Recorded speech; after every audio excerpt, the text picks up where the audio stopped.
You went to a car show. Yep. And that happened to be the right place at the right time, and you met the right guy. 4-day-old cleaning company, and within 1 year, do you remember what the revenue was that first year, or is that? Revenue year one, $250,000, $275,000. All right. So your trip to the car show was a $250,000. Yeah. $250,000 trip.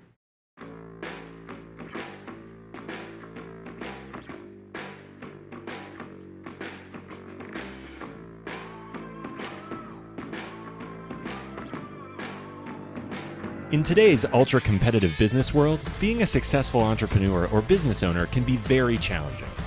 Fortunately, contemporary times have blessed us with resources for tackling those challenges and getting us to success more quickly than we could have imagined. Welcome to The Root of All Success with the real Jason Duncan, a podcast that explores how the world's most powerful entrepreneurs grow incredible companies. This podcast looks at the 5 keys to unlocking success as an entrepreneur. A successful educator turned entrepreneur, Jason's mission is to use his gifts of teaching and leadership to help others get the results they want out of life. Join Jason every week and learn the keys to grow a truly successful business. All right, welcome to The Root of All Success. I'm the real Jason Duncan, and if you are watching this on YouTube, you just saw a big waft of smoke go right across the screen. If you're not watching this on YouTube and you're listening to on any of the podcast players, Stitcher, Google Podcasts, iTunes, Spotify, wherever you're listening to, first of all, thank you. Appreciate you listening. But if you're not watching this on YouTube, you're missing out. Like, I filmed this downtown in Nashville, Tennessee, at the Matador Room at the Standard at the Smith House. And I know that you don't see a ton of the room when you're watching this on YouTube, but you do get to see my guests. You get to see me. Sorry about that. But you also get to see what we're smoking. Sometimes I smoke cigars with my guests, like I'm smoking today with my guest. And there's a reason for that, because he happens to be in the cigar business. And we're going to talk a little bit about that in our story. But I'm coming to you, like I said, we record these live in the Matador Room here at the Standard at the Smith House. I'm honored to be a member here. It's one of the top 5 cigar bars in the country, one of the top steakhouses in the country. And if you ever come to Nashville, you can go to the private restaurant club, or actually it's a public restaurant downstairs, private club upstairs.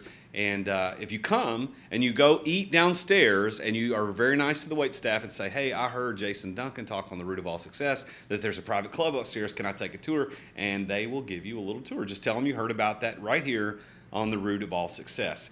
This the Standard is the proprietor of the Standard is the one and only Joshua Sterling Smith.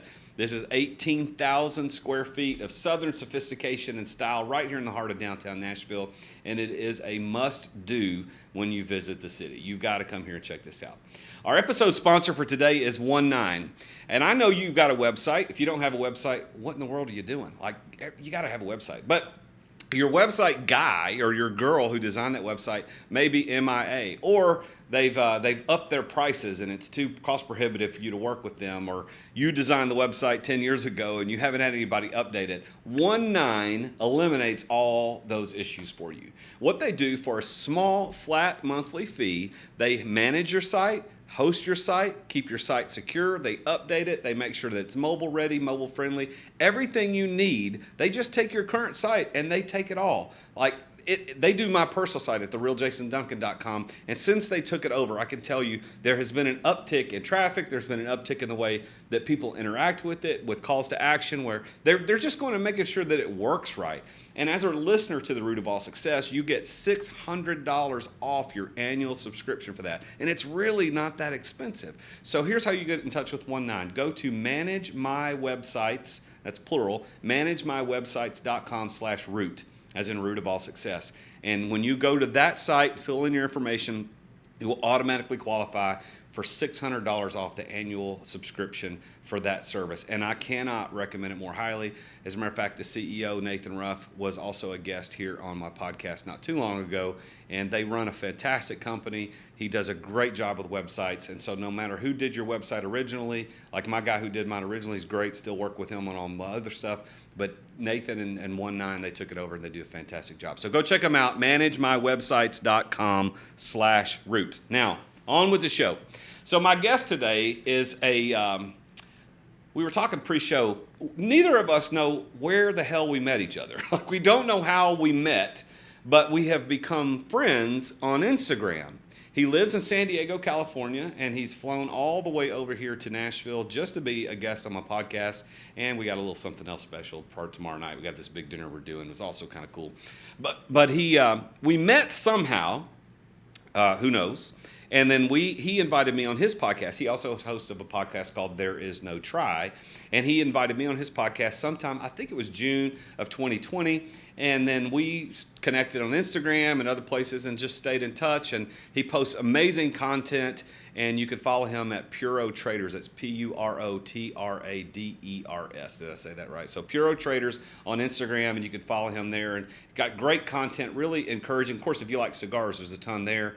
And then you can follow his personal page, which we'll give more contact information at the end of the show. But here's the deal. This guy, just like a lot of us entrepreneurs, at 9 years old, started a lawn mowing business because he was independent, had this independent streak in nature, and he wanted to go out there and make money, just like you did, just like I did, started a lawn mowing business as a young kid. And then that eventually turned into him going to work in the corporate world, answering phones for a large, major Fortune 500 company, where at the age of 26, he became the youngest senior vice president ever in the history of the company and spent a lot of time working for those Fortune 500 companies, and was also this cigar nerd who loves cigars. And he was looking for a certain rare cigar online one day, and he was trying to figure out where to find the cigar, couldn't find it. And he said to himself, I bet there's a way that if I could put together a database of all these different independent cigar collections that people have all over the world, there'd be this great way to bring cigar lovers together and share our inventories.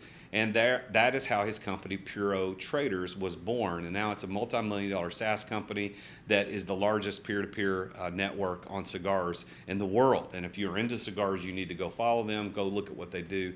It's a fantastic business. And he's got other businesses too. He's got a venture capital firm that he has, and he's going to talk more about today. He's got a wine business he started. This guy's awesome, and I have no idea how I met him, but let's please welcome the great Pierre Rogers. Thank you for being here, man. Thank you so much for having me. This is going to be a lot of fun. Well, you just got off a flight, so I did. So the flying from California to Nashville in these days is not as easy as it used to be with all the. We're still dealing a little bit with the pandemic, but we're glad. I'm very glad that you're here, and I'm honored that I got on your podcast again. I don't know how in the world we met, but glad that it all happened. I think that within a certain group of people that are really trying to put positive energy out there, help other people, high quality people, high caliber people, if you just keep working and doing your craft, you attract those other people, sort of the universal law of attraction. It just happens, or you're attracted to them, one way or the other, but it just sort of happens that way. I have so many friends that I couldn't even tell you how we are friends or how we even met. That feels like we've been lifelong friends that are in wildly different industries from completely different states. Yep. And yet I talk to them all the time, and we've been friends, and I don't even know how that happened, right? It's wild. And I tell you, too, I know that there's lots of strong opinions on all the different social media platforms. Well, that's not what I meant. There are strong opinions demonstrated on those platforms. That's not what I meant. But there are strong opinions about the platforms. And I'm going to tell you, I got on, not LinkedIn. I've been on LinkedIn a long time. Instagram along, I guess it was about 2018, 2019, somewhere around there. Didn't know what I was doing. I had a marketing lady who worked for me, and she was like, you need to get on Instagram. So I got on Instagram. And I'm telling you, Pierre, I have met some of the coolest people like you on Instagram. And no lie, like I'm going to be on a lady's podcast sometime this year. I don't know when this is going to air, but like sometime this year. And she's in Australia, or actually lives in Tasmania, which I think is part of Australia. I need to learn my geography before I go on the show. But she and I connected on Instagram somehow. I really liked what she was doing, and she started following me. She liked what I was doing, and she's like, "Hey, you want to be on my show?" I'm like, yeah. And by the way, you want to be on my show? Now, here's the deal: she can't fly to Nashville, and I would love to go to Australia, but I'm not going to do it right now. So we're going to do it by Zoom. So I don't do many shows by Zoom. I know you do your shows by Zoom. At least you do with me. Yep. But there's a 14-hour time difference, so I got to figure out how to make that happen. So I think I'm recording like 7:30 at night or something. But Instagram has been this phenomenal place. So my Instagram handle is The Real Jason Duncan. What is yours? Mine is Puro, Puro Rogers. All right, so like Puro Traders, Yes. but Puro Rogers, Puro Yes. Puro Rogers, just like the name with an S on. So you go follow him. I know we're going to talk more about how to get in touch with Pierre at the end of the show, but I just want to give a shout out to Instagram. You know, the fact that you're sitting across the table here at the Standard is because we're friends on Instagram. We follow each other, and I guess that's not really the term friends on Instagram, but anyhow, we really are friends on Instagram, and I'm just glad you're here. So let's talk about this before we get into business. You have a really nice car. I do. One that I like because I'm a Porsche guy as well. I'm not fortunate enough to own a real good classic like you do, but we've never talked about this. Nope. But I've seen pictures on Instagram and videos, and so I'm going to indulge myself, whether the listeners care about it or not. But I kind of think that there's somebody out there that will. What year is your Porsche? Tell us a little bit about that 911. Okay, before we hop into car talk, because I love cars. Love cars. Cars are my passion. On my Instagram page, I really try hard to not show off, right? I try not to be fly. I can testify to that. That is not. I'm not asking you to talk about your Porsche because you're a baller and you're trying to Right. show your Porsche. No, I genuinely like classic cars, and I know that's how you present it. Yeah, and I love classic cars. I love all kinds of cars, but it's a funny thing because if you're on social media and you want to grow your following, a really easy way to do that is to show off, which is what a lot of people do, right? And so you fall into a sort of a trap of showing off, and I really try hard to not show my cars and not show watches and vacations, and really just try to focus on positive content that can help people move forward. That's it. There's nothing for sale. That's just what I like doing. I just enjoy doing that. And my favorite part, my payment for all that, is people slide into my DMs and they're like, "Man, thank you so much. I've been going through this. I'm trying to get promoted. I think I have to move for my job. What do I do about my girl?" And I try to do the best thing that I can do and give them advice. And that for me is all I ask for. But I do love cars. So every once in a while, I'll post a picture of my car. My Porsche, so it is it's a very interesting Porsche. It is actually a 1976, but it's been backdated with all original, what we call new old stock, NOS parts, to look like a 1969 911S, which in my opinion is the most beautiful looking. It's the first Porsche, right? The very first body style. So we use a newer chassis, using old panels to make it look old, and then I might have a 3.2 liter bored and stroked Porsche engine in the back. So that car originally came with a 2.2 liter or 2 liter, depending on which model you had of the long hoods, and not a lot of horsepower. They were about 110 horsepower back then, 120 horsepower. Mine's a bit more than that. Mine's a little closer to about 300 horsepower. Whoa. So, and a 300 doesn't sound like a lot, but on a little car like that weighs next to nothing, I'm telling you, man, it really scoots. And I've pulled up next to Corvettes and other cars that they look at my old Porsche and they think it's going to be a clunker and smoke them. But the reason I like that car is it's the most pure driving experience I've ever had. So my car before that was a Rolls-Royce Ghost. The car before that was a Ferrari F430. Right, very different in driving experiences. But the thing I noticed about the Porsche, it is the purest form of visceral driving. Right, it's so deeply analog. Right, everything that we do now is all digital, including your car. Right. This is the exact opposite of that, right? It's manual brakes, it's manual steering, there's no air conditioning. The defroster air conditioning is rolling down the window. Yep. Right? That is it. You feel every bump in the road, the vibration, the sounds. You can't listen to the radio. There's a radio in it. There's no reason for it. You can't hear it, right? You can't take a phone call. You can't text while you're driving because it's so involved between shifting and just handling this thing. And that's the best part.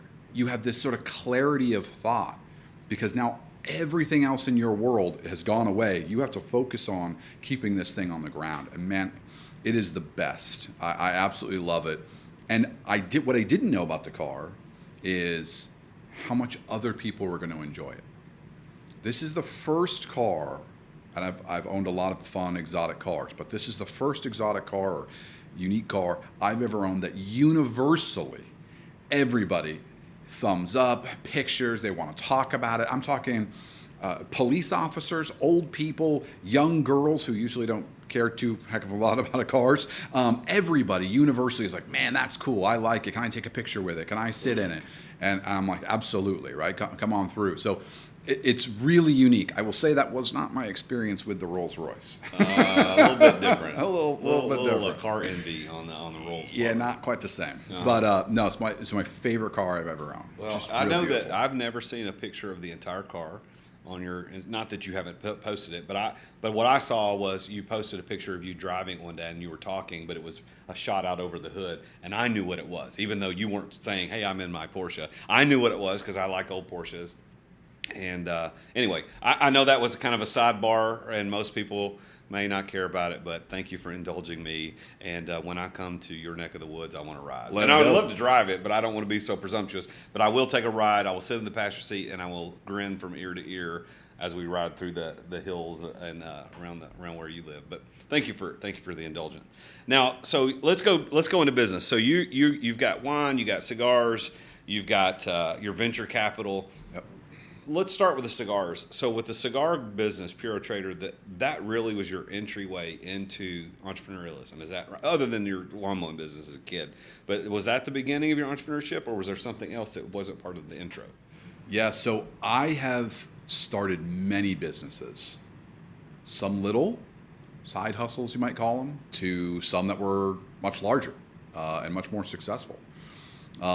I should probably tell the story about how I started a cleaning company accidentally. Okay. So it is 2010, 2011, and I worked for Bank of America, and I was a senior vice president, and I was fortunate enough to be making a pretty strong income. And my accountant said to me, "Man, you got to start a business. You're getting crushed on taxes because I'm a W-2 employee getting commission," which means for people listening at home, you're in California, you're paying 55% in taxes, right? A lot, half basically is gone. So he said, "Man, you got to do something." And I'll never forget it. He goes, "I don't care if you sell baseball cards on eBay, you got to do something." I said, "Okay." And I kid you not, Jason, I went home and I Googled what's the easiest business to start. Cleaning. Commercial cleaning. No overhead. You don't need an office. You need a broom. That's it, right?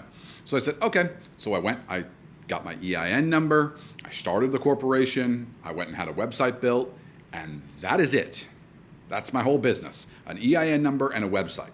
Nothing. There's no advertising behind it. There is no nothing. I had just started it. So I probably owned that cleaning company for, no kidding, 4 or 5 days.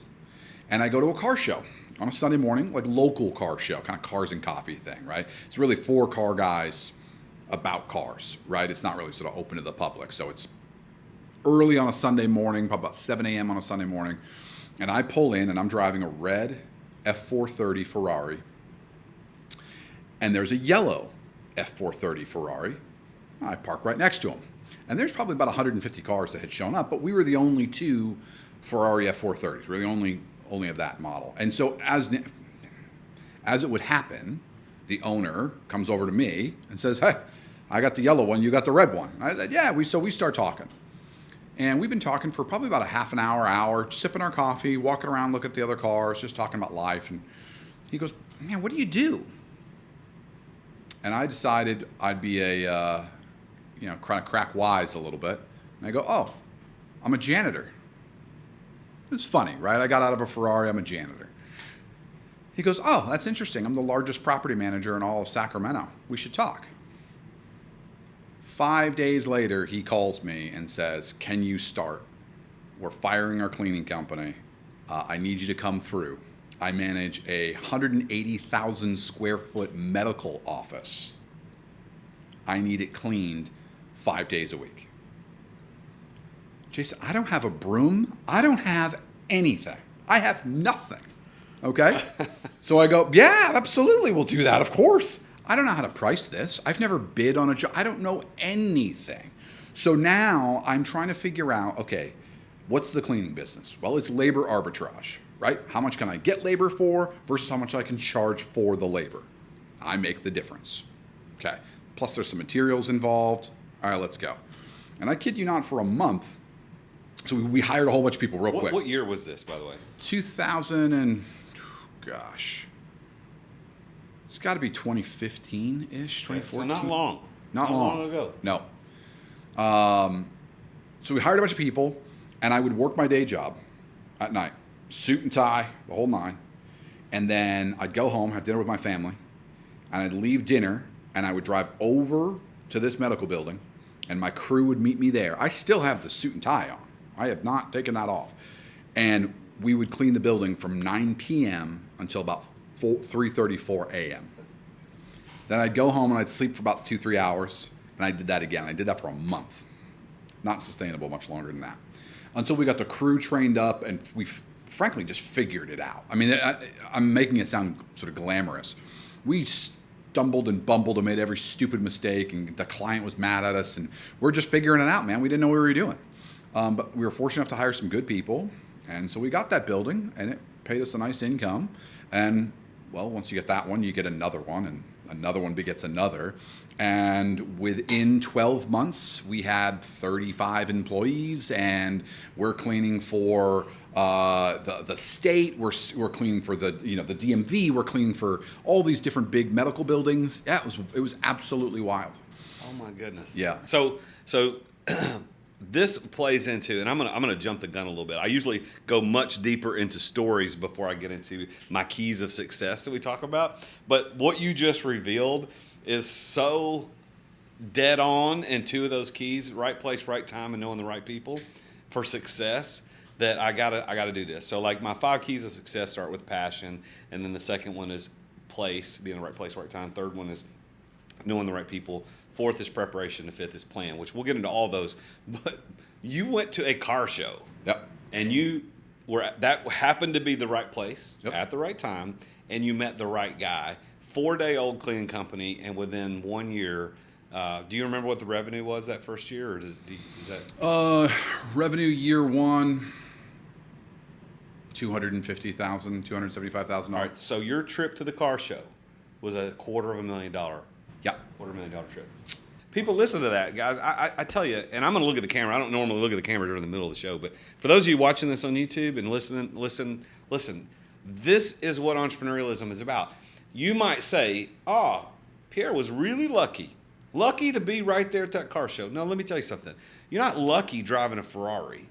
Like, you worked hard to get the Ferrari. He worked hard, and he got that. Sure, you own that as a result of your corporate gig. Mm-hmm. But you parlayed that into this huge opportunity that then turned into another one. So what happened to that cleaning company? What happened later? Did you sell it? We ended up selling it, yeah. So we called up a local competitor, and it's kind of a funny story. So I'll give a little more detail here. So I'm on vacation with my wife and kids. And with any business, you have things that break, problems, right? So I don't care how big your business is and how perfect it is, stuff goes sideways. And payroll checks went out, and something had happened to our account where it had gotten frozen, which we didn't know why. It had nothing to do with us. Something happened with the bank. Did Bank of America mess you over? Trying not to say that. So my wife and I are on a beach in Hawaii with our 2 kids, and we spent, I kid you not, the whole day, 6 hours, both of us, on the phone with Bank of America, trying to figure out how to get my employees paid that day. Plenty of money in the account. These are folks that many of them, they need it, right? Yeah. They got paid on a Friday. They got paid on a Friday. They're not waiting until Monday when the bank gets it all figured out, right? And my wife and I, it really ruined our vacation to some degree, right? And my wife looks at me and goes, "Why are we doing this? We don't need the money. You started this stupid thing by accident, and now it's super successful. It's killing our vacation." And by the way, I had looped her into it because the work was just all consuming. So she was doing a bunch of HR stuff and payroll processing and doing all that stuff for us, just because it was growing so quickly. we just didn't have the time to hire someone properly to do that. Which is true for almost every entrepreneur I've ever heard of, right? There's those moments. And we just decided at that time, you know what, this isn't, my life's passion was not janitorial services. I know, as shocking as that may seem. So we decided to sell it. We literally called up one of our competitors and I said, hey man, you want to buy my company? And they thought I was joking. Because they're like, we bid against you on all these stupid jobs all the time, and you're just going to give us the company? So, well, for the exchange for some dollars, but yeah. And so we ended up selling the company, and the only thing I asked was two things. You keep all of my staff. We just had this tremendously great staff. Just some amazing stories that we were able to help people that were down on their luck, and we were able to bring them on and get them well paid and get their families fed and get them their first car that they had ever owned, right? That's great. It's cool stories like that are just the best part of entrepreneurship. So they kept all of our employees, and we had a bias towards environmentally friendly cleaning practices, right? Chemicals and what have you. Where possible, we want to use stuff that's a little bit more friendly. It's funny thing about environmentally friendly cleaning products, not only is it good for the planet, it's also good for you, because you huffing and puffing bleach all day long, not always that great. So, and they were able to do both of those things, and we made a tidy profit. We sold it after, just a few years, 3 years. And so we sold it for a couple $1,000,000, and there you go, man. The rest is history. So it wasn't a $250,000 car show. It was a couple $1 million car show. It was a couple $1 million car show.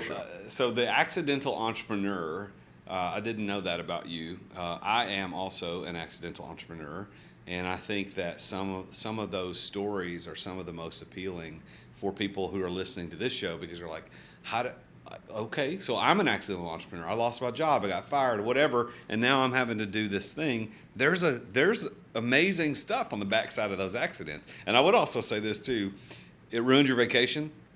I know that if you haven't had at least one vacation ruined because of your business, you're not probably doing it right.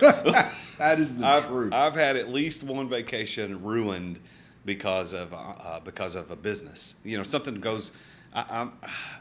Anyway, I'm not going to get into it, but I remember one time I was I was out with my son. It was just the two of us, kind of father-son deal, and one of my customers absolutely screwed me sideways. I mean, it was bad. My team was calling me like, what do we do? How do we do it? I had to leave and go home and handle this. And my son, he was cool. You know, he's like, whatever, Daddy, I love you. It's fine.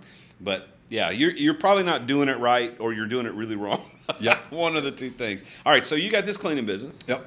Accidental entrepreneur, started this with a $250,000, first year revenue, sold it for a couple $1,000,000. And then at some point, cigars, right? At some point you were like, hey, I'm looking for this Avo 77, can't find it.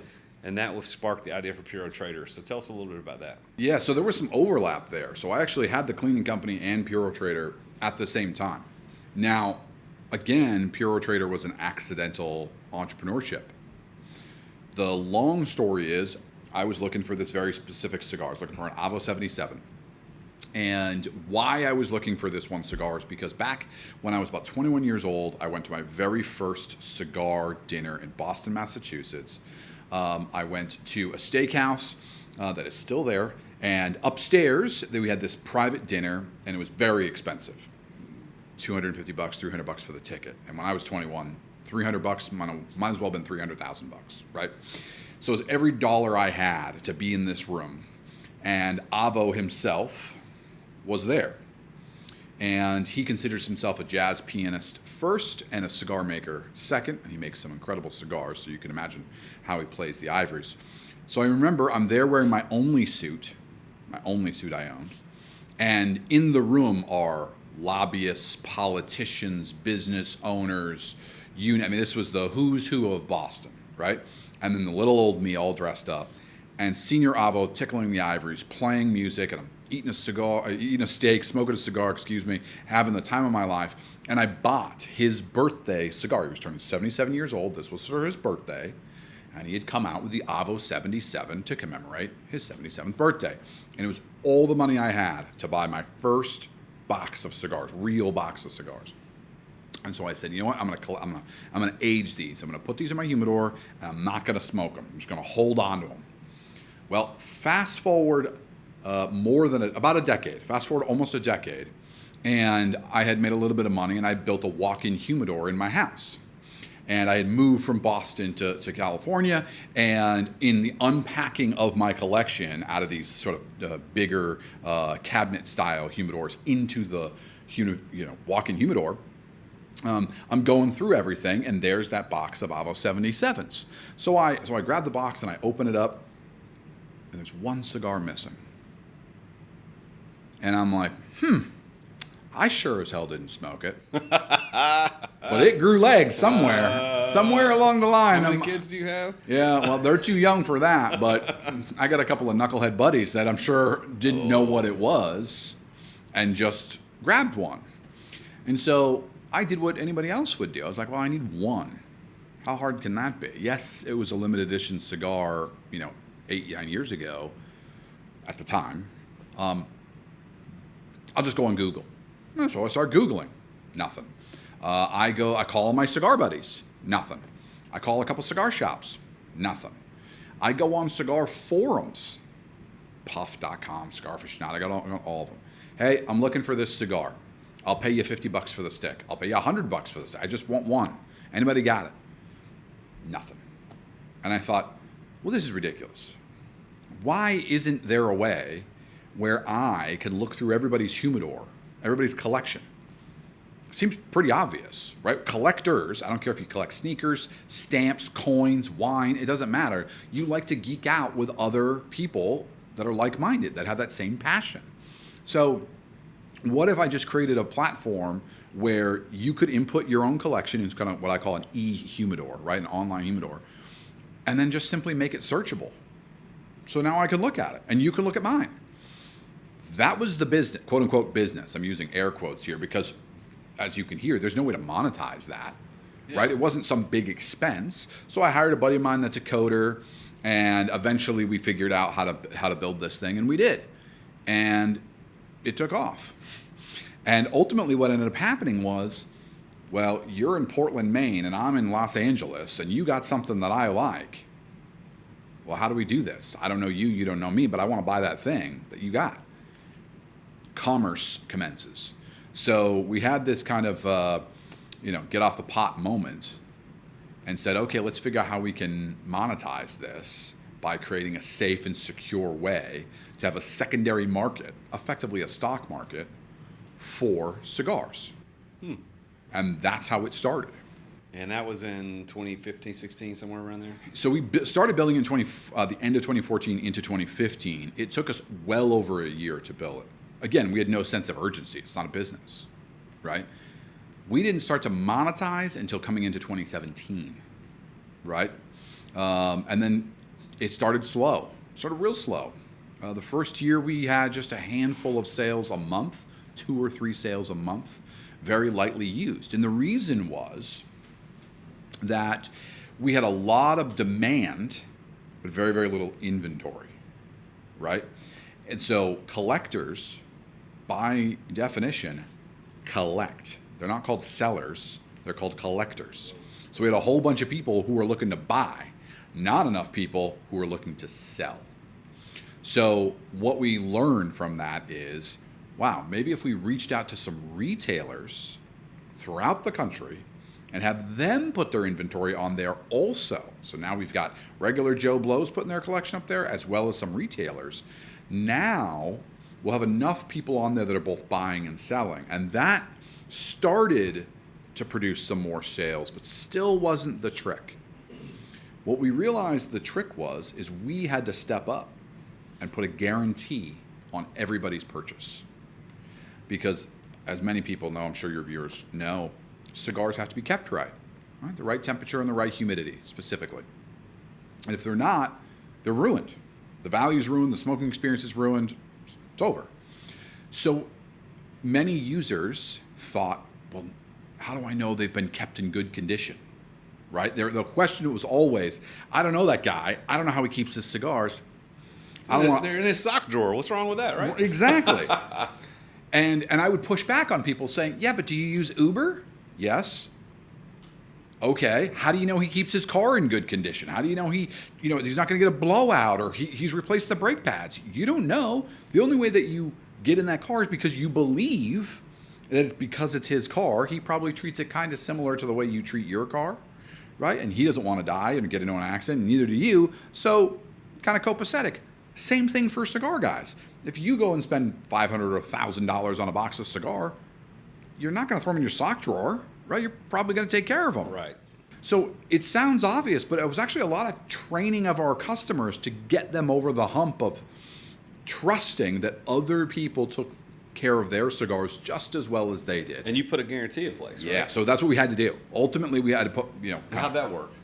So what we said is we guarantee that the transaction will go smoothly. What that means is you either get what you paid for or you get your money back every dime. That's it. Yeah, and then if somebody's selling bad stuff, you can go say, "Hey, you don't get to sell anymore." Correct. We kick them off. That's right. And we have a very strict zero tolerance policy. We don't allow, like, if you make a mistake and you get kicked off, that's it. There's no strikes. There's no warnings. There's no nothing. You either play to the highest degree of ethical standards or you are out. Not a great way to make friends sometimes, but nonetheless, it's what we have to do to maintain the platform. So it's really funny how that all sort of transpired. So fast forward to today, where are we? So the most collectible cigars in the world are Cuban cigars.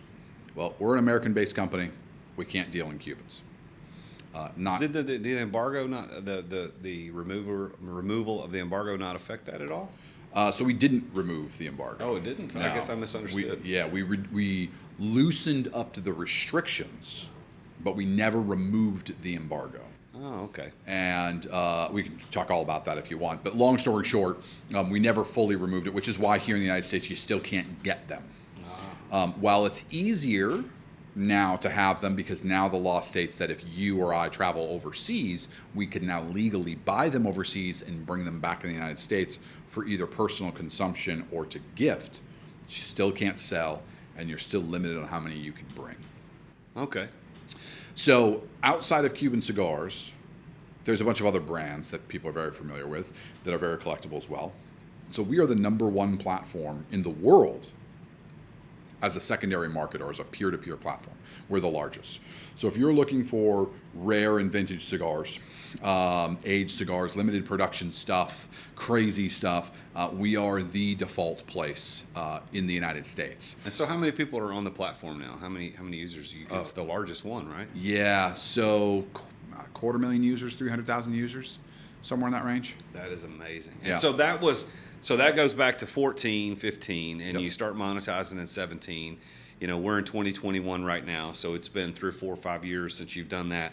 Obviously, it's going well because now you got a VC company. You've also got a wine business that you're dealing with. So it sounds to me, if I could make some assumptions here and you fill in the blanks, it sounds to me like that really Puro Traders was the thing, besides the cleaning company, the Puro Traders has really been that launching pad for the other ventures that you're doing. Is that a correct assumption? Yeah, I got hooked, man. It's like a drug. Entrepreneurship is like a drug because there's the excitement of figuring it out. I believe that entrepreneurship is the most creative endeavor that someone can do. It's the most rewarding. It's like figuring out a puzzle, but it's competitive, right? Because not only are you competing with yourself, but you're competing with the market, and you're trying to unlock this kind of code to get your business to be successful. So in that way, it's super challenging. It's really exciting. It's super hard, right? And typically the things that are the most rewarding are the most difficult. And so Puro Trader really got me to think differently about entrepreneurship and what I was able to build, and also how I wanted to live my life and what mattered to me as a father, as a husband, as a man. So it really sort of reframing how I wanted my life to look. Right. So here's a good example. You said, "Hey, Pierre, come out for the show." I said, "Okay, I'll hop on a plane." Now, if I had some corporate, insurance actuary job in a cubicle, well, that's what I would be doing, right? But I said, told the wife, told my staff, "Hey, I'm out. I'm gonna go see Jason. We're gonna go grab a cigar," and I took off. Right? That's awesome. I'll work from my hotel a little bit tomorrow. see you tomorrow night, fly home Friday, have dinner in LA with the wife, and it'll be wonderful. But entrepreneurship allows this expansion and contraction of work, this sense of reward and fulfillment, the way that working for a big company never gave me personally. Well, listen, and that's why I do what I do. I truly believe what you just said with everything that is within me, that entrepreneurship is not only the most exciting and fulfilling thing that you can do, but I also believe that it is entrepreneurs who change the world. Yes. Like the 250,000 users you've got on that platform right now, you know, a lot of people listening don't care anything about cigars, and that's fine. You don't have to. But that 250,000 people, their lives are enriched because of some idea that you had. And think you told an interesting story pre-show about Reebok, and you had the founder of Reebok on your show, and he was talking about how that happened, and he just wanted to make shoes. He's a shoe cobbler, for goodness sake. But look at how many people have done world record triathlons and meets and have done rock climbing because of the idea that guy had to start shoes. And then now you're doing it in the VC world through venture capital to invest in pieces of other companies that help prop up entrepreneurship. Man, we're connected on this. And I really do think that the listeners kind of buy into that too, because they're entrepreneurs or entrepreneurs. They want to build something, they want to do something, which is why I do the show about success. Like, what's the root of that? So let me ask you this question, which I ask every single entrepreneur on this show. What is your definition of success? Like, how do you define it? Man, that is such a difficult and nuanced question. So I have a long-winded answer, but I'll give the short version. I ultimately want to be able to make a huge impact on the world, and specifically people, right? I want to impact people in a very, very positive way. I have found that generates the most amount of reward for me, the thing I enjoy the most. And if I do that and I do it really well, then the financial freedom comes with it. So what I try to do is I try to give as much as possible with no expectation of reward, right? So for instance, I help a lot of people who will ping me and go, hey man, I need help with my startup. Can you mentor me for my startup? Or can you introduce me to angel investors or VCs? Can you help me with my pitch or my pitch deck? How do I get into this marketplace? Who do you know that you might be able to introduce? So I'm always trying to help. And the more that I do that, the better I feel. Right? It's kind of a weird thing. I don't do it to be selfish, but man, does it feel so good when you're able to really help folks. And so with that in mind, do you consider yourself to be successful? I never feel successful, just to be clear. So this is probably the darker side of my personality. If you put $1 billion in my bank account, I wouldn't change my life really at all. And I talk about this all the time. What I enjoy doing is helping folks. We all need money, and don't get me wrong, we talked about my cars and other things like that. I like nice stuff. I get it. But at the end of the day, having the financial freedom to be able to take care of my family, as well as being able to impact as many people as possible, really means a lot to me. That's kind of what kind of charges me up. And not to get woo-woo or spiritual on anybody, but I don't know if you believe in God or if you believe in sort of the universe or whatever you believe in. The world has so much out there, right? So many sights to see, so many interesting people, arts, food, culture, traditions, all these amazing things. And yet I see so many Americans in particular who they get a 9-to-5 job, they never leave their town, maybe they take one vacation a year, they live a very small and simple life. And if that makes them happy, then all for it. But if you happen to believe in God and He made all of these things, you not experiencing those things, not trying all of those experiences that the universe, that God, whatever has given, seems kind of insulting. So let me put it maybe more of a microcosm. Let's pretend I'm a famous artist, a painter, a singer, whatever. And you and I are lifelong friends. We've been friends for 30 years. And you've never seen a single one of my paintings? Wouldn't that be kind of insulting? That's a good point. Right? At some point, you'd be like, are we actually friends? Like, you don't really seem to be engaged with what I'm up to. I right? love that. So I kind of have this weird thing where I want to, my version of success is being able to help people experiencing as much as life can give me. I want as many experiences as possible. Because at the end of the day, we all die naked, curled up by ourselves. And the only thing that we're taking with us is our memories and our experiences. We're not taking our money. We're not taking anything else. It's that. Yep. And so the richer I have become with experiences, it's kind of a funny thing that happens. My wallet gets bigger too. That's kind of interesting. When I tried to focus on the wallet, not only did I not get the experiences, I didn't make as much money. It's a weird thing, right? Yeah, I love that perspective here. I've never heard anybody say it the way that you said it, but I think the sentiment is that God created us to enjoy this place. And I follow Jesus, and I'm very much in tune with what you're talking about. And I think that in the beginning, if you look at the story in Genesis of creation, when God created the heavens and the earth, and He put Adam and Eve in the garden, it was the most beautiful, perfect thing ever. And what was their purpose? Just enjoy it. That was the original intent. God's like, enjoy it, guys. You don't have to plan anything. You don't have to grow anything. You don't have to throw, like, it was all there for their enjoyment. Now, they screwed up, and they wanted to be like God. And I don't want to get too spiritual in this, but I am a follower of Jesus, and I make no bones about that. I'm not ashamed of the gospel. But I do believe that God had created us to enjoy it, and sin's kind of screwed that up. But that doesn't mean His original intent is not there for us. Yes. Go enjoy it. Have fun. Now, now, the way you enjoy it's different than the way I want to enjoy it. That's completely cool. But, man, go to Hawaii. Go to Australia. Go to Canada. Go to all these amazingly beautiful locations. Enjoy what God's done. And then the only thing that moves from this life to the next, you were talking about you can't take money with you. Jesus said, store up for yourselves treasures in heaven. And I always wondered, well, how do you do that? Like, do I send a check? Do I Bitcoin? Is that, what is that? So here's what it is. The only thing that moves from this life to the next are people. That is it. That's the only thing. And so if I want to invest and put my treasures in heaven, it's people. So I love what you said. I love investing in people because that's one of my number one things. I invest in people, businesses, and ideas. And people is number one. And that's why I run an apprenticeship program. I mentor young guys in entrepreneurship. And I love what you're saying. And I hope that listeners love it too, because that's what you and I are all about the same thing, man. I love that. So success, you define success as making an impact, talked about it in terms of people. You humbly said that you don't consider yourself successful in the terms of the worldly success, but I think everybody would look at you and say, yeah, he's successful, because success is about achieving the desired results.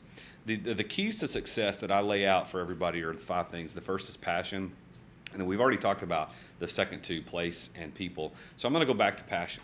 So passion, cigars is a passion for you. I could tell it. I know from meeting you, talking to you, hearing that story about that Avo 77 that you met that guy Avo in, when he was 77. And you were a young 20-something who spent a lot of money on a box of cigars. That's a passion. That is an indicator of success, but it does not guarantee success. But the real passion, the etymology of the word means to be willing to suffer or endure, which is why the passion of the Christ is called the passion of the Christ. It wasn't that he was excited about it. It was that he had a willingness to endure for a larger cause. So passion, in all the entrepreneurs I've studied, and just like you, there was this willingness to push through the hard times, a willingness to endure because there was a greater goal on the backside. How did passion, that side of passion, play into your success? That's everything. I mean, without passion, don't bother.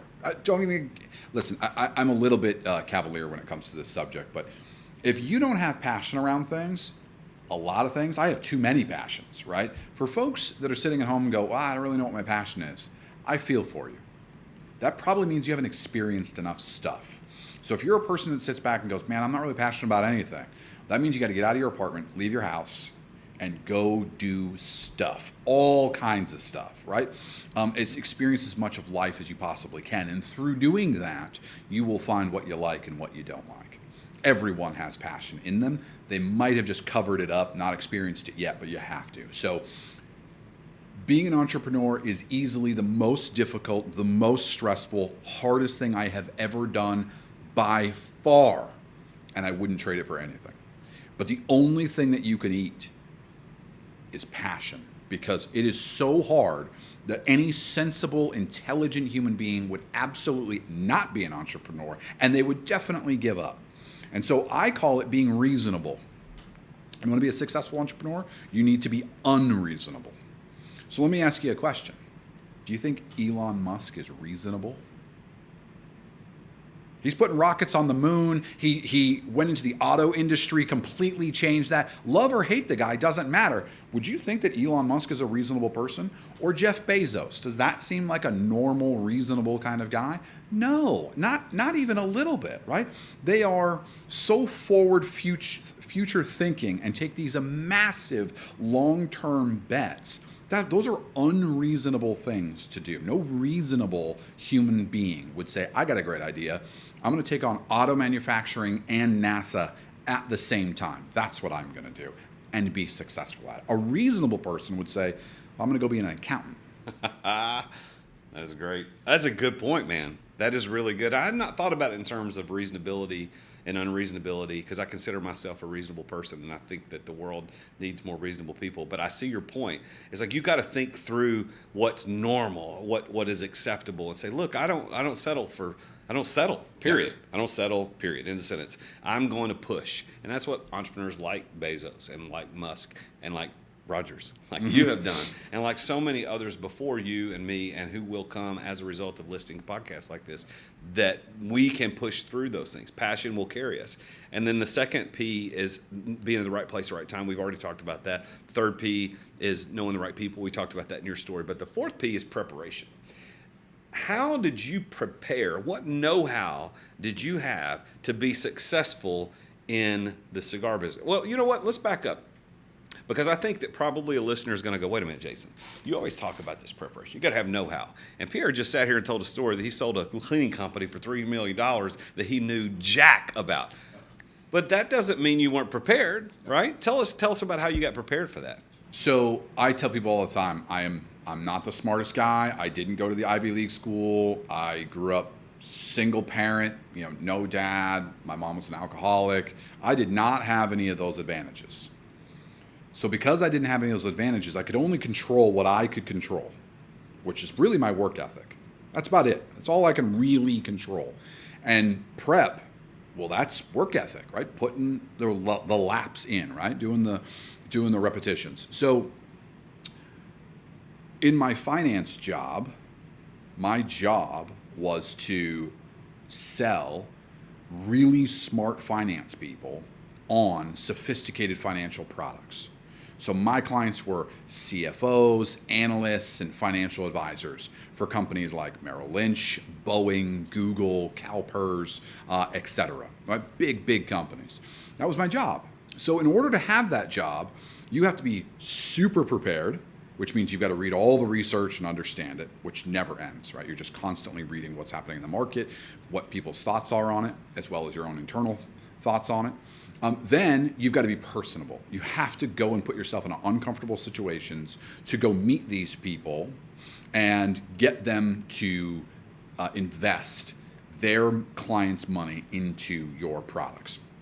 Not an easy thing to do. And so, again, by not being the smartest person, I always had a chip on my shoulder. So I said, well, you can't out-prepare me. So I would read books on how to carry myself. I would have mentors that I would look to how do I act, how do I dress, how do I speak, what research reports, we call them white papers, what white papers do I need to read? And if the average guy is reading 3, I'm reading 6. If the average guy is reading 6, I'm reading 12, right? Whatever the standard was, I had to do significantly more than that. It didn't matter whatever the standard was. And so that is the prep. So then when this business came around, well, I was already pretty savvy in terms of the market, right? Finance and how businesses made money. That's what we did. We invested in publicly traded companies. I was also very well versed in presenting and talking to people, right? And building trust and rapport. I could quickly and easily walk into a room full of strangers and be joking and laughing as if we've been longtime friends. That took practice. I wasn't born that way. Yeah. Quite the opposite, right? That took deliberate, focused practice. And so I would set little games for myself, right? So I would walk into a Merrill Lynch office where I didn't know anybody. And these guys are the biggest financial advisors looking after hundreds of millions, sometimes billions of dollars. And they don't want to talk to me. They've got a business to run. I would have to figure out how to get in there and make them like me, so they would take the next meeting and the next meeting, and eventually they would look at what our products were and hopefully buy it, right? And the process of doing that is the prep. So I would set little games like, okay, you know it's going to be uncomfortable, and I really don't want to kind of do this. I won't leave until I get 5 business cards, or I won't leave until I get 3 business cards, or I won't leave until I set an appointment with Sue or set an appointment with Steve, right? I would make these little games with myself because I don't want to do it. Right? I'd rather go home and watch Netflix, but I want to be successful. So I'd have to play these little tricks on myself. That's great. And so I would do that over and over. So then when the cleaning company started, I met this guy. We had great rapport instantly. I knew about the market. I could speak confidently. And so for him, from his perspective, he thought, well, Pierre's an expert. He's been doing this for forever. He doesn't know that the company's 4 days old, 5 days old, right? That's the prep. I love that. I say this a lot. Fake it till you make it. It's kind of been my mantra. When I started the company, my biggest, most successful company so far, I didn't know what I was doing. I had no idea what I was doing, but I faked it till I made it. Now, I didn't lie. I didn't do anything without integrity, but I was prepared for those moments because of all the things that came before. And every successful entrepreneur, just like you, just like me, just like Musk and Bezos, they all had preparation. They had to know how to get there. It was passion. It was right place, right time, knowing the right people, preparation. And then the 5th P is plan. Yep. And you didn't have a written business plan for the cleaning company because it was 5 days old when you met your first customer. It doesn't seem to me like you had a written business plan for Puro Traders, but that's not what I'm talking about. I'm talking about your plan is your ability to obtain and deploy the financial resources to be successful, because it takes money. It absolutely takes money. So what was your plan with how to be the success? Well, let's use your VC company. We haven't talked about that at all. Like, that takes money. That takes capital. Yep. So what's your plan? Like, how do you obtain and deploy the financial resources to do what you're doing in the venture capital world? So I've been fortunate enough to be successful in my life in order to acquire currency so that I can turn around and deploy that capital to make more capital and impact the world. And venture capital is one way that you can do that. And the definition of a venture capitalist or an angel investor, because they're very similar, is that they take capital and they invest in small businesses with the hope that they are going to really grow, that capital is going to be sort of the fertilizer for them to grow. And I really like this idea of being able to not only make money, but also impact the world, right? Change the world. That's a big, big thing for me. And so venture capital was a way that I could do that. Now, what I really like doing is building companies. I really, really enjoy that. And so I was a venture capitalist for many years, and I enjoyed the process of meeting founders, super smart, sophisticated, interesting people that were risk takers and cowboys that wanted to change the world and just saw the world differently. That's a very intoxicating, exciting environment to be around. And I just wanted to do it all day, every day, right? It was just so cool to be able to invest in a company and watch it bloom, right? Change. And I developed my own thesis on what I liked in a founder or founding team and why I invested in them. And so part of it was my own money. Part of it was what we call LP capital, right? Limited partnerships. So people would give me money to invest in startups on their behalf. It was my job to go sort of find them, vet them, do the due diligence, and figure out which ones we wanted to invest in or not. And I would put my capital in those businesses as well. And so what makes my venture investing a little bit different is that I invest in a deal.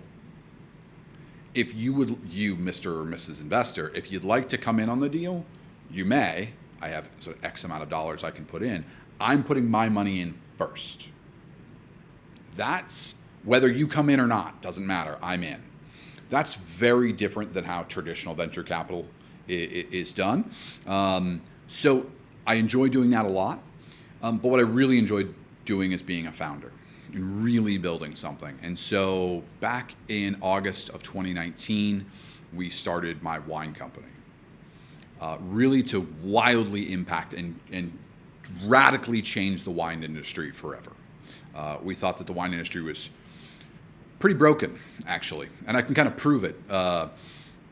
So when you think about wine and you go buy wine in your town, whatever town you're in, Portland, Maine, Los Angeles, Nashville, Tennessee, doesn't matter, you will find that whether you go to Costco or Whole Foods or your local mom and pop wine shop, all the wine kind of looks the same. It's all the same names, right? It's all the same big brands. You see them in every single store, no matter where you are in the United States. Then you go to a restaurant, and I don't mean just fancy restaurants. I mean just a above average restaurant that might have a wine list. And you look at that wine list and go, man, I don't know most of the names on this wine list. Well, how is that? So I get this wine list, I'm looking at it, and I go, man, I don't know 80% of the names on this wine list. Then I leave the restaurant and I go back out into town. I can't find any of that wine anywhere. That seems weird. That's a kind of being observant. What the heck is that about? So come to find out, we have this thing in the United States called the 3-tier system. So if you're a vineyard, if you produce wine in the United States, you have 3 ways that you can sell wine traditionally. You can either do it at the vineyard, right? People come to your vineyard, they do a tasting, maybe they buy a case, maybe they become part of your wine club. Okay, that's one way. We call that on premise. 2 is at the restaurant. You as the wine producer, you call up restaurants and convince them to carry your wine. Or you can hire a broker and he'll sell your wine into restaurants. A little less margin that way, but theoretically more volume. Okay? And then the last way is what's called the 3-tier system, which is where you, the producer, the vineyard, convince a wholesaler to buy your wine. And then the wholesaler moves it on to a distributor, and the distributor moves it to a retailer, like a Whole Foods or a Costco, and then you buy it. Well, the problem with that system is it's super crazy competitive. The margins are razor thin, typically a couple of points, meaning you, the vineyard, is making 1%, 2%, 3%. That's it. And the volume requirements, the amount of wine you have to produce, is so incredibly high that most vineyards just can't do it. So to kind of put a number to it, you as an American only have access to about 11% of the wine made in your own country. Forget foreign wines. If we include foreign wines in terms of what you have access to, meaning you go online or you go to a store and find it, if you include international vineyards, it drops to 99% that you do not have access to. You just can't go get it. Well, I thought that's categorically stupid. That doesn't make any sense at all. Why don't we just create a single platform where we can plug into all of the different vineyards throughout the United States? That way you, the customer, can go online and always find whatever bottle of wine that is. Whether it's a big, huge brand like a Mondavi, or whether it's some small, obscure brand that only makes 50 cases a year. Well, let's just let the market sort it out. Let's just make a sort of agnostic platform to it all so everybody can come there. And what's this platform called? So it's called Yahyin, Yahyn. Yahyin. Yahyin is actually the ancient Greek Hebrew word for wine. It's actually believed to be the very first word for wine ever. Really? So we want to pay homage, if you will, to all the great winemakers, the people with dirt on their boots, right, that pick the grapes and harvest and crush and ferment. We think that is beautiful and romantic, and we want to celebrate that. We just don't like what happens after they put it in the bottle, right, the distribution side.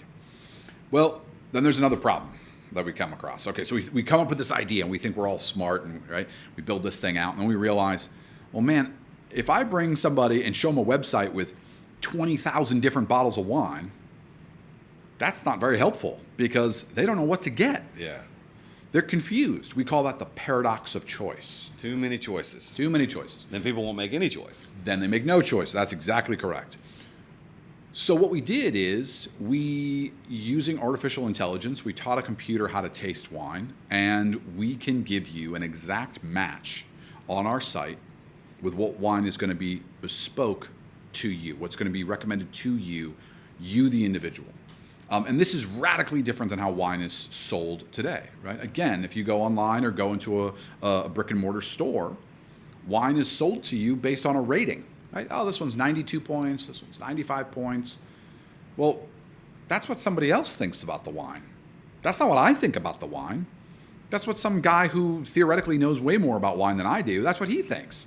But he's not me. He likes sardines. I hate sardines. Why would I listen to this guy? So I always thought that was really broken. And I wanted a way that I'm the one buying it. I'm the one drinking it. How do I know what's good? So we use artificial intelligence to actually pair you. We call it our Y score. And we'll ask you a handful of non-wine related questions. Again, you don't have to know anything about wine at all. And you can come onto the site, answer a couple of questions, and we will pair you with the highest percent match to your bespoke palate, to you specifically. How do they do that? Where do they go to do that? You can go to yahyin.com, YAHYN.com, and go on there. And we've got, 10,000 different bottles of wine on there. And you can check out the artificial intelligence. It's all for free. We don't charge for any of that service. And then we did one more thing, because we're talking about impacting people, right? And it's really my goal to impact people. Well, artificial intelligence is great. Working with a computer is great. Some people really like what we call a digital interface, right? There are some people who would rather stand in line at the bank to go to the ATM machine than have to talk to the bank teller, right? That's some people's personality. Now, there's some folks who go, I don't like the ATM. I don't trust that thing. I want to talk to the teller, right? So some people prefer a human interface. So what we did is, COVID happened. While we're building this company, COVID happened. We'll talk about timing. And we thought, well, all these restaurants are getting murdered, right? All these restaurants throughout the United States are getting shut down, especially the ones that have sommeliers, right? The higher end restaurants that have a sommelier on staff. So one thing that kind of goes uncovered in the media is COVID-19 made every sommelier in the United States unemployed, because every high-end restaurant that had a sommelier, they closed, right? If you think about the restaurants that were successful through COVID, it was people doing takeout. They weren't buying bottles of wine from a sommelier. Not on the sidewalk in the drive-thru. Not exactly. So we went out and we hired those sommeliers, and they actually manage our chat service. That's really cool, man. So like a lot of websites, we have a chat service, right? And most people hate the chat service because it's either a bot, right? It's either some sort of computer program. Or some college kids. Or some random dude in another country that doesn't know anything, and it ends up being a waste. So we said, you know what? What if we can positively impact the wine community that we love and hire these displaced, out-of-work sommeliers to manage our chat service so that you, the customer, if you don't want to do the computer thing and go through the AI, you just go, hey, I'm having bolognese tonight with the wife. What do I get? This is what I like. And you can chat right from your iPhone in real time with a real sommelier. Again, we don't charge anything for it. We just do it to provide as much value as possible. I love that, man. Yeah. So not to turn this into a commercial, but it was all of the things that I had built before. Some of them were on purpose. Some of them were not on purpose. All the mistakes that I had made before. All of that turned into preparation. That was my prep to build this. And now I've been able to build this amazing company. We're doing incredible things, and I get to build it my way, right? We focus a lot on culture. We focus a lot on the customer, some things that I am passionate about. But it was all that preparedness of doing it wrong, of making mistakes, of stumbling around that got me to the point where we are now. And now we took on venture capital dollars, and we've got some really amazing board members, and we've been in the press and doing all these crazy things, and it all looks all wonderful and fancy, and people say, oh, Pierre, you're so lucky. I go, lucky? I got kicked in the teeth for like 15 years. The harder you work, the luckier you get, man. Don't ever forget that. The harder you work, the luckier you get. So you're like, this eclectic, Fortune 500, big corporate job, starting an accidental entrepreneur cleaning business, got into the cigar business because it wasn't meeting a need that you had, got into the wine business for the same reason, got into the VC business. And I know that listening to this show right now, there's an entrepreneur sitting in his car, somebody walking their dog down the sidewalk, somebody on the treadmill listening to this, and they are an entrepreneur early stage, or they haven't started yet. What would you tell them? Give me 1 minute of advice, what you'd tell them. So what I have learned more than anything is that it is a war of attrition. which means you have to keep going and going far beyond what a reasonable person would do. And that goes to passion, right? I mean, you got to be willing to endure through the crap. Yes. I will tell people right now, a rational person would look at the journey and go, it is not worth it. Because the likelihood you're going to get kicked in the teeth is real high. You're going to eat dirt. Yes. But if you eat the dirt, if you go through those hard times, the person that you become on the other side, what you are then capable of doing, is 1,000% worth it. So you have to, frankly, I say come to Jesus, right? You got to come to Jesus with this idea of like, hey, who I am today is not who I'm going to be tomorrow. And the only way to go through that is to go through really hard times. Yeah. So let's turn it away from entrepreneurship for a second and look at athletics, right? You want to be Tom Brady? How many push-ups do you think Tom Brady has done? How many routes has he run? How many practices has he gone to? He hasn't done 10,000 hours. He's done 1,000,000 hours, right? Oh, you want to be a Navy SEAL? Do you think you become a Navy SEAL by watching Netflix and hanging out? No, you do it by eating dirt, going through this incredibly difficult level of training, right? And you find that with top performers in any industry, whether you're an author, a race car driver, a Navy SEAL, an entrepreneur, it does not matter. The universe, God, whatever, there is a process, and part of that process is eating dirt, man. And if you can do it, it's worth it. All right. Well, you heard it, guys. This is the way to success. Like what you're talking about is you got to push through. You got to be passionate. How would people get in touch with you? Let's finish up our conversation with just telling people they love your story. Love your story. You do have the podcast, There Is No Try, so they can go find that on podcast players. How else do they get in touch with you? Most people go to pierrerogers.com. On pierrerogers.com, you can find me there, right? Either various speaking events that I do. The podcast is on there. Most of it is just articles that I've written about success and entrepreneurship and things of that nature. That's where most people go. Or Instagram at Puro Rogers. All right. Well, his name is Pierre Rogers.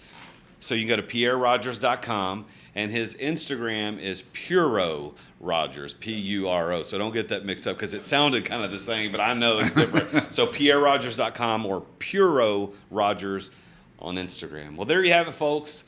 Just like every time we talk to another successful entrepreneur like Pierre, you learn that these 5 keys unlock success for everybody. It's the same thing. The key unlocks the door. And I love that you're listening to this show, and I love that you're watching this on YouTube, and I love that you're interested in success because it is yours to be had. You can be successful. You just have to use the right keys of passion, being in the right place at the right time, knowing the right people, being prepared, having that plan.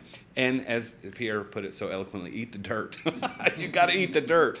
Well, if you are asking yourself, how do I know that I'm going to be successful? Well, I've got an assessment that's completely free on my website at therealjasonduncan.com/success.